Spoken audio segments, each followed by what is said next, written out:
આ શહેરના સુરસાગર તળાવમાં 9.30 લાખના ખર્ચે નવી ઓટો એરેશન સિસ્ટમ કાર્યરત.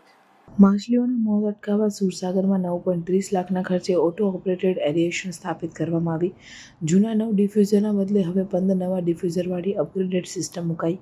નવી સિસ્ટમ સંપૂર્ણ ઓટોમેટિક છે, જે ખામી સર્જાતા તંત્રને જાણ કરશે. તળાવમાં ઓક્સિજનની ઘટતી માત્રાને કારણે માછલીઓના મોત થયા હતા, જેનો હવે અંત આવશે. આ નવી સિસ્ટમથી જળચર જીવોને પૂરતો ઓક્સિજન મળશે અને તેમનું જીવન સુરક્ષિત રહેશે. કોર્પોરેશન દ્વારા સુએઝ ડિપાર્ટમેન્ટ દ્વારા આજે એરેશન સિસ્ટમનું કામ શરૂ કરવામાં આવ્યું છે. અંદાજિત 9 થી 9.5 લાખના ખર્ચમાં આ કામગીરી આપણે શરૂ કરી છે આજે ફાયર વિભાગની મદદથી.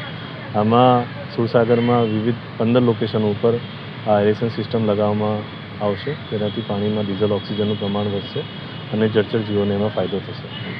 પહેલાં કોન્ટ્રાક્ટર દ્વારા કરવામાં આવતું હતું ઓક્સિજન અંદર એ કરવામાં, આ કઈ રીતની પ્રક્રિયા છે અને શું કહેવાનું?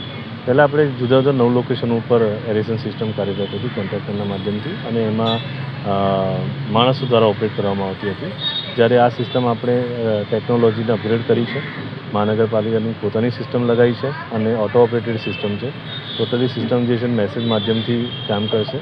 આમાં જ્યારે પણ કોઈ પણ ટેકનિકલ ખામી કે સપ્લાય જેવા પણ જે નાના ઇન્ટરવેન્શન આવશે સિસ્ટમમાં, તો એ તરત મેસેજના માધ્યમથી અધિકારીને અપડેટ કરશે કે આ સિસ્ટમ હાલમાં બંધ થઈ છે, આ કારણથી બંધ થઈ છે. MGSL ફોલ્ટ હશે તો એના કારણે બંધ થઈ છે, કે અન્ય કોઈ ટેકનિકલ ફોલ્ટ છે તો એના કારણે બંધ થઈ છે. એટલે કે આપણે એવું કહી શકાય કે હવે માણસનું ઇન્ટરવેન્શન ના કરતાં ઓટો ઓપરેટથી તરત મેસેજ મળશે, એટલે અધિકારી જે બી એના નિભાવણીના હશે તરત એક્શનમાં આવશે અને સિસ્ટમને તરત કાર્યરત કરી શકે.